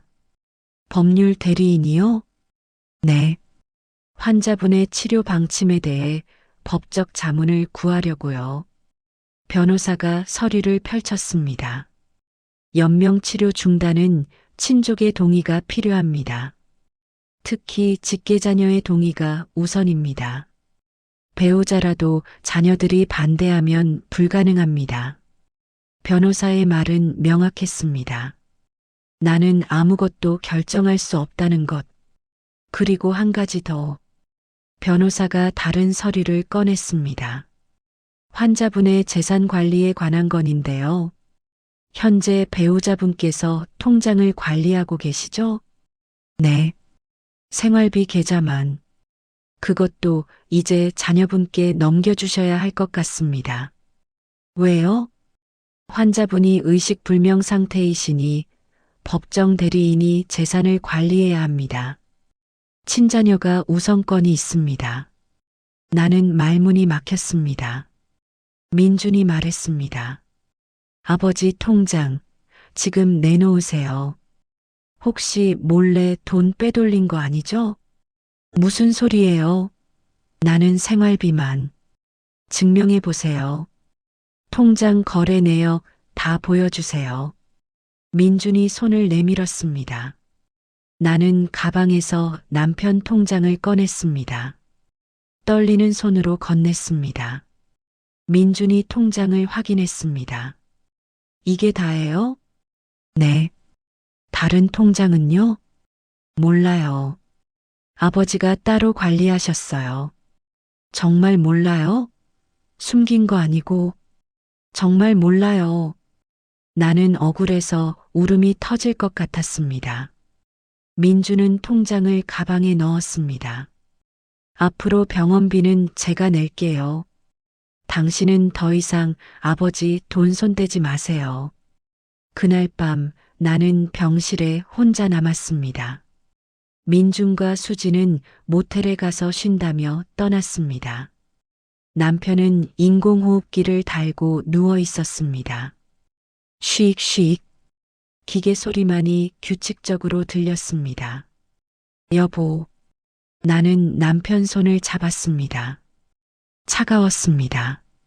나 어떡해요. 나를 믿는 사람이 아무도 없어요. 눈물이 흘렀습니다. 당신 아들은 나를 도둑 취급해요. 재산놀이는 나쁜 여자로 봐요. 손을 꼭 쥐었습니다. 나는 정말 당신을 사랑했어요. 재산 따위는 관심도 없었어요. 하지만 남편은 대답이 없었습니다. 일어나요. 제발, 일어나서 말해줘요. 내가 나쁜 사람 아니라고. 쉬익쉬익. 인공호흡기 소리만 들렸습니다. 새벽 2시, 나는 복도로 나왔습니다. 자판기에서 커피를 뽑았습니다. 마시지도 못하고 들고만 있었습니다. 핸드폰을 꺼내 친구 혜숙에게 전화했습니다. 여보세요? 잠든 목소리였습니다. 혜숙아, 나, 은혜야? 왜? 무슨 일 있어? 나, 못 견디겠어. 뭐가, 무슨 일인데? 나는 울면서 상황을 설명했습니다. 민준의 의심, 변호사, 통장을 뺏긴 일. 미쳤네. 그 자식들이. 혜숙이 화를 냈습니다. 은혜야, 너 집으로 와. 거기서 그런 대접받지 마. 아니야. 나 남편 곁에 있어야 해. 근데 왜 너를 저렇게 대하는데? 그래도 나는 남편을 사랑하니까. 전화를 끊고 나서 나는 한참을 울었습니다. 다음 날 아침 의사가 나를 불렀습니다. 보호자분, 환자분 상태가 급격히 악화되고 있습니다. 아마 오늘 내일일 것 같습니다. 의사의 말에 다리에 힘이 풀렸습니다. 마지막으로 하고 싶은 말씀 있으시면 지금 하세요. 나는 병실로 돌아갔습니다. 남편은 여전히 누워 있었습니다. 인공호흡기만이 생명을 유지하고 있었습니다. 여보, 들려요? 나는 귓가에 속삭였습니다. 나, 당신 사랑했어요. 진심으로. 눈물이 뚝뚝 떨어졌습니다. 당신 만나서 정말 행복했어요. 10년이 짧았지만 남편의 손을 두 손으로 감싸쥐었습니다. 고마워요. 나를 사랑해줘서. 그때 남편의 손가락이 미세하게 움직였습니다. 여보. 하지만 더 이상의 반응은 없었습니다. 그날 오후 민준이 다시 변호사와 함께 왔습니다. 유언장 있으면 지금 내놓으세요. 유언장이요? 아버지가 유언장 작성하셨을 거예요. 어디 있어요? 민준이 다그쳤습니다. 몰라요. 거짓말. 배우자면 당연히 알죠. 정말 몰라요. 사실 나는 알고 있었습니다. 집 책상 서랍에 있다는 것을. 하지만 말할 수 없었습니다. 나중에 숨긴 거 들키면 큰일 나요. 유언장 은닉은 범죄예요. 변호사가 경고했습니다. 나는 대답하지 않았습니다. 그날 밤 남편의 심장 박동이 더욱 약해졌습니다. 의사는 이제 몇 시간 안 남았다고 했습니다. 나는 남편 손을 잡고 기도했습니다. 제발 유언장대로 해주세요. 당신이 남긴 마음을 꼭 전해주세요. 남편의 마지막 순간이 다가오고 있었습니다. 시간이 얼마 안 남았습니다. 의사의 말에 병실이 조용해졌습니다. 남편의 심장 박동이 점점 느려졌습니다. 비, 비, 비. 민준과 수진이 침대 양쪽에 섰습니다. 나는 뒤에 서 있었습니다. 가족이 아닌 것처럼. 그때 남편의 입술이 미세하게 움직였습니다. 배. 10년을 함께한 아내의 이름. 남편이 마지막으로 부른 이름은 자식들이 아니라 나였습니다. 그리고 30분 후 남편은 세상을 떠났습니다. 병실에 울음소리가 가득했습니다. 하지만 나는 울 수조차 없었습니다. 자식들 사이에서 나는 여전히 남이었으니까요. 모니터의 초록색 선이 일자로 변했습니다. 긴 전자음이 병실을 가득 채웠습니다. 환자분, 임종하셨습니다. 의사가 차분하게 말했습니다. 아버지, 민준이 침대로 달려갔습니다. 수지는 주저앉아 울었습니다. 나는 움직일 수가 없었습니다. 다리에 힘이 풀렸습니다. 정말 가신 거구나. 10년을 함께한 사람, 매일 아침 차를 끓여주던 사람, 내 손을 잡고 사랑해라고 말해주던 사람, 이제 영원히 볼 수 없는 사람이 되었습니다. 간호사들이 들어와 남편을 정리하기 시작했습니다. 보호자분들, 잠시 밖으로 나가주세요. 우리는 복도로 나왔습니다. 민주는 벽에 기대어 울고 있었습니다. 수지는 바닥에 주저앉았습니다. 나는 서 있을 수밖에 없었습니다. 앉을 수도 울 수도 없었습니다. 내가 울면 저들이 뭐라고 할까? 30분 후 간호사가 불렀습니다. 이제 들어오셔도 됩니다. 병실로 들어갔습니다. 남편은 깨끗하게 정돈되어 있었습니다. 마치 잠든 것처럼 나는 천천히 다가가 남편의 손을 잡았습니다. 차갑게 식어가고 있었습니다. 여보, 고생 많았어요. 목소리가 떨렸습니다. 이제 편히 쉬어요. 눈물이 뚝 떨어졌습니다. 남편의 손등 위로 오전 8시 장례식장으로 이동했습니다. 영구차에 남편을 모셨습니다. 나는 차 안에서 남편 옆에 앉았습니다. 민준과 수지는 다른 차를 탔습니다. 장례식장에 도착했습니다. 빈소를 준비했습니다.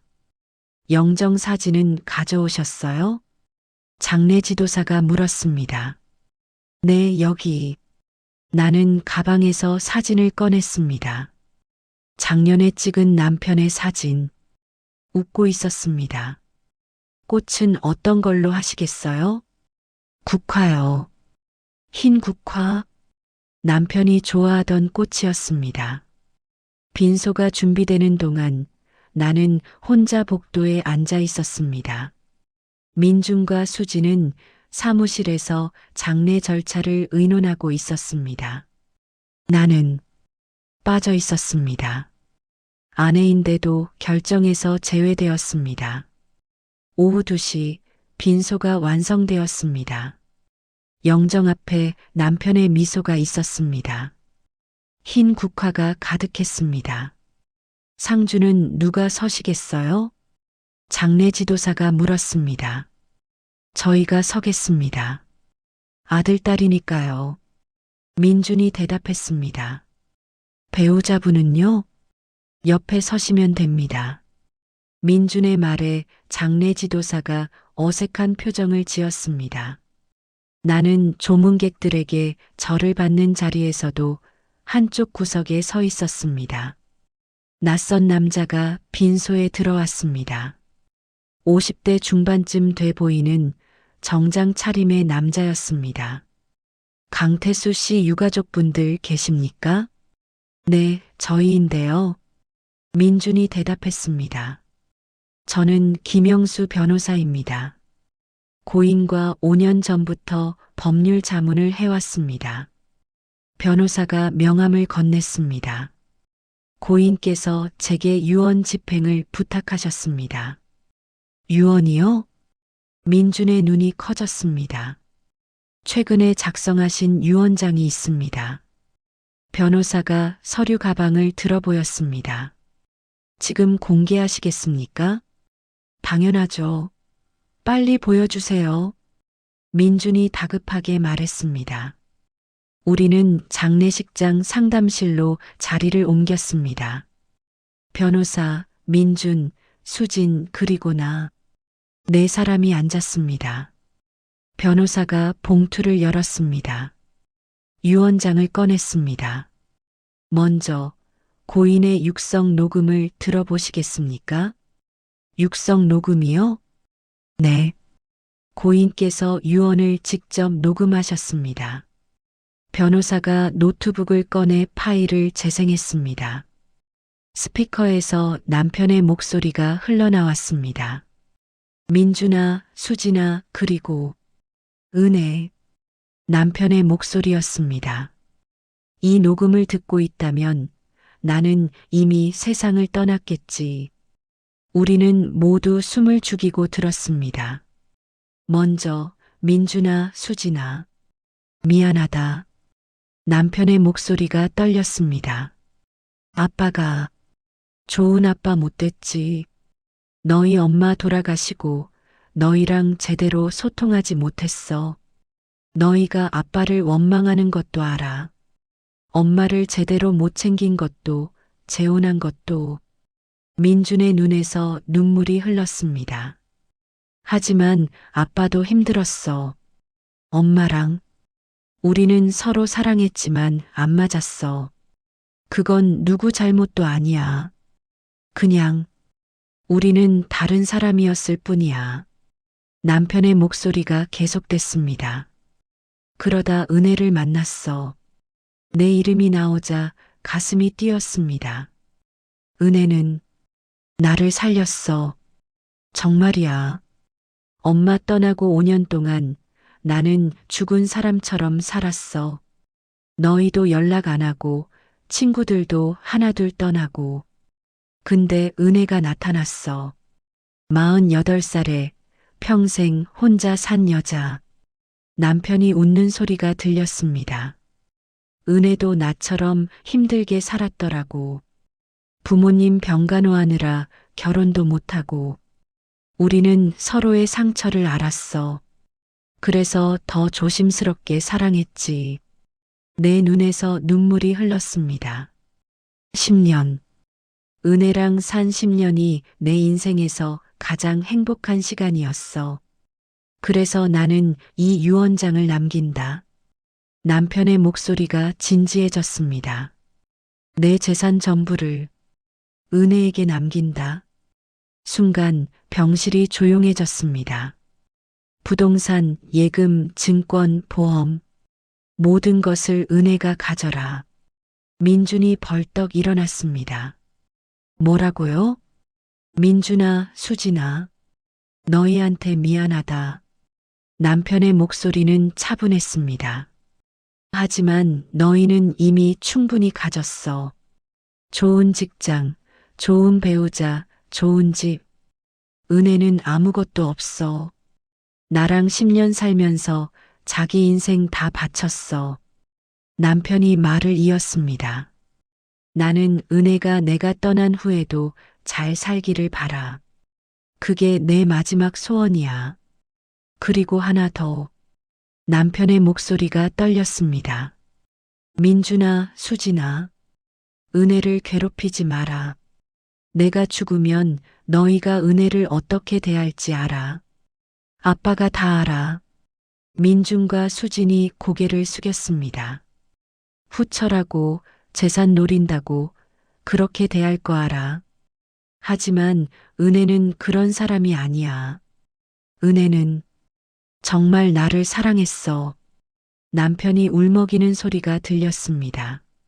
3개월간 병원에서 혼자 간병할 때 너희는 한 번도 안 왔잖아. 은혜는 매일 왔어.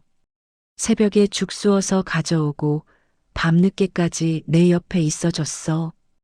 그게 진짜 가족이야. 피가 아니라 곁에 있어주는 게 가족이야. 녹음이 끝났습니다. 병실은 조용했습니다. 민주는 눈물을 흘리고 있었습니다. 수지는 얼굴을 가리고 울었습니다. 나는 아무 말도 할 수 없었습니다.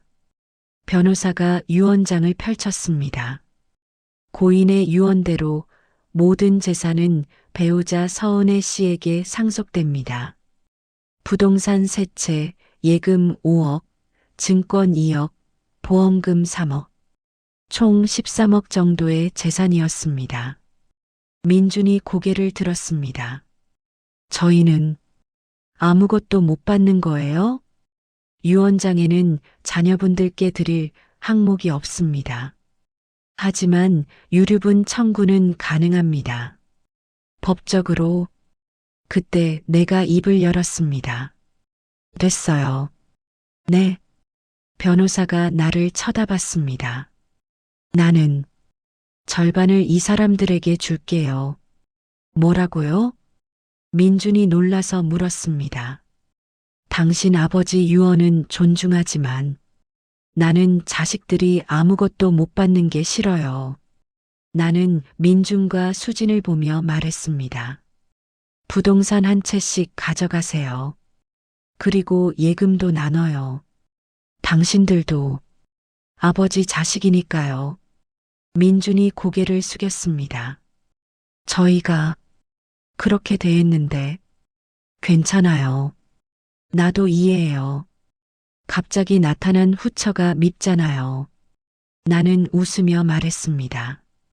하지만 한 가지만 약속해줘요. 뭐요? 당신 아버지를 좋게 기억해줘요. 나쁜 아버지 아니었어요. 민준이 고개를 끄덕였습니다. 수지는 일어나 내게 다가왔습니다. 그리고 안아줬습니다. 미안해요. 정말 미안해요. 수진이 내 품에서 울었습니다. 괜찮아요. 나도 수진을 안아줬습니다. 그날 밤 빈소에 조문객이 다 돌아가고 나는 혼자 남았습니다. 영정 앞에 앉아 남편을 바라봤습니다. 당신, 이럴 거였어요? 웃으며 말했습니다. 고마워요. 나를 생각해줘서. 눈물이 흘렀습니다. 남편의 미소는 변함이 없었습니다. 당신 만나서 정말 행복했어요. 10년. 짧았지만 손을 모았습니다. 편히 쉬어요. 나는 잘 살게요. 당신이 원한 대로. 영정 속 남편은 웃고 있었습니다. 마지막까지 나를 지켜준 사람. 진짜 가족의 의미를 알려준 사람.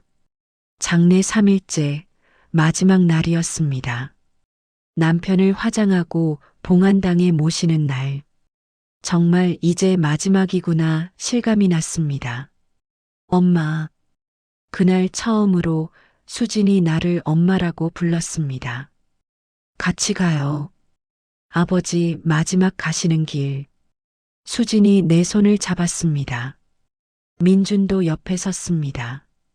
화장장으로 가는 차 안에서 우리는 아무 말도 하지 않았습니다.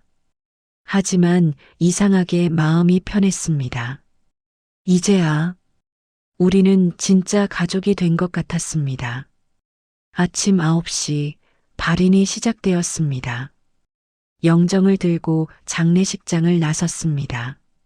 민준이 영정을 들었습니다. 수진이 위패를 들었습니다. 나는 뒤에서 따라갔습니다. 차가운 11월 바람이 불었습니다. 하늘은 잔뜩 흐렸습니다. 비가 올 것 같네. 영구차에 남편의 관을 실었습니다. 우리는 뒤따라가는 차에 탔습니다. 차 안은 조용했습니다. 민주는 창밖을 보고 있었습니다. 수지는 위패를 꼭 안고 있었습니다. 나는 남편과 함께 찍은 사진을 보고 있었습니다. 핸드폰 속 사진. 작년 가을 단풍 구경 갔을 때 찍은 사진. 둘이 나란히 서서 웃고 있었습니다. 행복했지. 우리. 눈물이 흘렀습니다. 화장장에 도착했습니다. 관을 옮기는 것을 지켜봤습니다. 꽃으로 둘러싸인 남편의 마지막 모습. 마지막 인사하시겠어요? 직원이 물었습니다. 민준이 먼저 다가갔습니다. 관 앞에 무릎을 꿇었습니다. 아버지, 미안했어요. 제가 좋은 아들 못 됐어요. 민준의 목소리가 떨렸습니다. 효도도 제대로 못했고, 아프실 때도 안 왔고, 민준이 관을 쓰다듬었습니다. 이제야 알았어요. 아버지가 얼마나 외로우셨을지. 얼마나 힘드셨을지 민준이 울었습니다. 내가 참았던 눈물을 쏟아냈습니다. 편히 가세요, 아버지. 저는 이제 잘할게요. 수진이 다가갔습니다. 아빠. 수진은 관의 얼굴을 기댔습니다. 사랑해요. 많이 사랑해요. 미안해요. 제가 아빠를 오해했어요. 수진도 울었습니다. 엄마만 생각하고 아빠 마음은 몰랐어요. 이제 알았어요. 아빠도 힘드셨다는 거. 수진이 관을 두드렸습니다. 고마워요, 아빠. 저를 낳아줘서, 키워줘서, 그리고 은혜 엄마 만나게 해줘서. 수진이 나를 돌아봤습니다. 눈물 범벅인 얼굴로 웃었습니다. 내 차례였습니다. 나는 천천히 관 앞으로 갔습니다. 무릎을 꿇고 앉았습니다. 여보. 목소리가 떨렸습니다. 10년. 정말 고마웠어요. 손으로 관을 쓰다듬었습니다. 당신 만나서 나는 처음으로 사랑받는다는 게 뭔지 알았어요. 눈물이 멈추지 않았습니다. 48년을 혼자 살았는데 당신이 나타나서 내 인생이 바뀌었어요. 매일 아침 끓여주던 차, 생일 때마다 사주던 꽃, 손잡고 걷던 공원, 다 기억해요. 하나도 안 잊을 거예요. 목이 메었습니다. 보고 싶을 거예요. 많이, 너무 많이. 하지만 잘 살게요. 당신이 원한 대로 행복하게 살게요. 나는 관에 이 말을 기댔습니다. 사랑해요. 정말 사랑했어요. 화장이 시작되었습니다. 우리는 대기실에서 기다렸습니다. 2시간. 그 시간 동안 우리는 거의 말이 없었습니다. 수진이 내 옆에 앉았습니다. 내 손을 잡아줬습니다. 엄마, 괜찮으세요? 응, 괜찮아. 하지만 괜찮지 않았습니다. 가슴이 텅 빈 것 같았습니다. 수진이 내 어깨에 머리를 기댔습니다. 화장이 끝났습니다. 유골을 담았습니다. 작은 함에 담긴 남편의 재.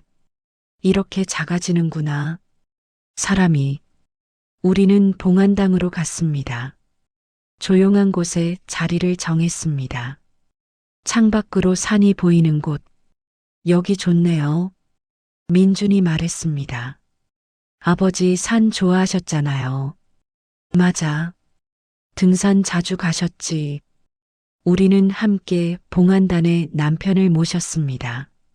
사진을 놓고 꽃을 놓고 향을 피웠습니다. 아버지, 편히 쉬세요. 민준이 절을 했습니다. 수진도 절했습니다. 나도 절을 했습니다. 여보, 좋은 곳에 오셨네요. 이제 편히 쉬어요. 봉안당을 나오는 길, 민준이 말을 걸었습니다. 엄마, 제가 드릴 말씀이 있어요. 뭐니? 재산 분배. 정말 괜찮으세요? 저희한테 절반이나 주시고. 응, 괜찮아. 나는 웃으며 말했습니다. 너희도 아버지 자식이잖아. 당연히 받아야지. 하지만 아버지 유언은 내 아버지 마음이고 내가 너희한테 주는 건 내 마음이야. 나는 민준의 어깨를 두드렸습니다. 내 아버지가 원한 건 우리가 싸우지 않는 거였어. 그게 제일 중요해. 민준이 고개를 숙였습니다. 감사합니다. 정말 고맙긴. 우리 이제 가족이잖아. 집으로 돌아왔습니다. 한 달 만에 제대로 들어온 집이었습니다. 현관문을 열자 남편의 냄새가 났습니다. 아직 남아 있었습니다. 거실로 들어갔습니다. 소파에 앉았습니다. 텅 빈 집. 이제 나 혼자입니다. 혼자네. 또 48년을 혼자 살다가 10년 동안 둘이 살았고, 이제 다시 혼자. 하지만 예전의 혼자와는 달랐습니다. 예전에는 그냥 혼자였습니다. 지금은 사랑을 경험한 후에 혼자였습니다. 남편의 책상으로 갔습니다. 서랍을 열었습니다. 유언장 외에 다른 것들도 있었습니다. 편지 봉투가 하나 있었습니다. 은혜에게 남편의 글씨였습니다. 손이 떨렸습니다. 봉투를 열었습니다. 편지가 나왔습니다. 은혜야, 이 편지를 읽고 있다면 나는 이미 떠났겠지. 미안해. 혼자 두고 가서. 하지만 나는 당신과 함께한 10년이 내 인생 최고의 시간이었어. 48년을 외롭게 산 당신을 만나서 나도 비로소 진짜 사랑이 뭔지 알았어. 사랑은 화려한 게 아니더라. 매일 아침 차 한 잔 끓여주고 손잡고 산책하고 그냥 곁에 있어주는 거더라. 당신이 그걸 알려줬어. 은혜야, 나는 당신이 행복했으면 좋겠어. 나를 위해 우는 것도 좋지만 너무 오래 슬퍼하지는 마. 당신은 아직 젊어. 앞으로 살 날이 많아. 잘 먹고 건강하고 하고 싶은 것 하며 살아. 내가 남긴 재산으로 편하게 살아. 여행도 가고 취미도 갖고 친구들도 만나고. 그게 내 마지막 소원이야. 아, 그리고 민준이랑 수진이. 좀 봐줘. 걔들 엄마 일찍 잃고 힘들었어. 나한테 제대로 사랑받지도 못했고, 당신이 진짜 엄마가 돼줘. 부탁이야. 사랑해, 은혜야. 10년 동안 정말 행복했어. 다음 생에도 당신을 만날 수 있다면 좋겠어. 태수가 편지를 읽고 나니 눈물이 멈추지 않았습니다. 바보, 당신이 바보야. 편지를 가슴에 안았습니다. 나도 사랑해. 정말 사랑했어. 한참을 울었습니다. 그리고 일어났습니다. 눈물을 닦았습니다. 그래. 당신 말대로 잘 살아야지. 창밖을 봤습니다. 해가 지고 있었습니다. 새로운 시작이네. 일주일 후 민준과 수진이 집에 왔습니다. 엄마, 이거 드려요. 수진이 꽃다발을 건넸습니다. 고마워. 근데 무슨 일이니? 그냥 엄마 보고 싶어서요. 수진이 웃었습니다. 우리는 거실에 앉아 차를 마셨습니다. 엄마, 요즘 어떻게 지내세요? 응, 뭐 그럭저럭. 사실 매일 울었습니다. 남편 생각에. 하지만 말하지 않았습니다. 엄마, 저희랑 같이 사실래요? 민준이 갑자기 물었습니다. 뭐? 저희 집 넓어요. 엄마 방 하나 만들어 드릴게요. 아니야. 난 혼자 사는 게 편해. 하지만 혼자 계시면 외로우시잖아요. 수진이 말했습니다. 괜찮아. 나 혼자 사는 거 익숙해. 그래도 가끔 오세요. 식사 같이 하고. 그래. 그럴게. 나는 웃으며 대답했습니다. 그들이 떠나고 나는 다시 혼자가 되었습니다. 하지만 예전처럼 외롭지는 않았습니다. 가족이 생겼네. 48년을 혼자 살고 10년 결혼하고 이제 자식까지 생겼습니다. 늦었지만 나도 가족이 생긴 것입니다.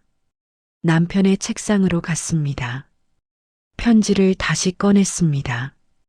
여행도 가고 취미도 갖고 남편의 말이 생각났습니다. 그래, 나도 이제 내 인생 살아야지. 노트북을 켰습니다. 여행 사이트를 검색했습니다. 제주도.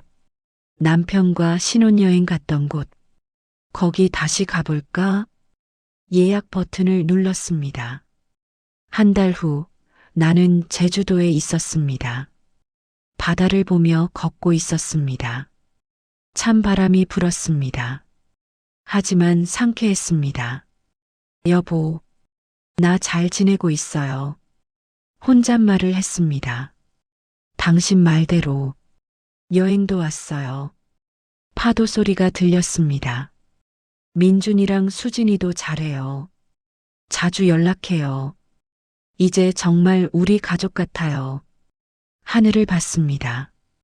구름 한 점 없이 맑았습니다. 고마워요. 나한테 가족을 남겨줘서. 눈물이 났습니다. 하지만 슬픈 눈물은 아니었습니다. 당신 만나서 정말 행복했어요. 바람이 불었습니다. 마치 남편이 대답하는 것처럼 나도 잘 살게요. 당신이 원한 대로 행복하게.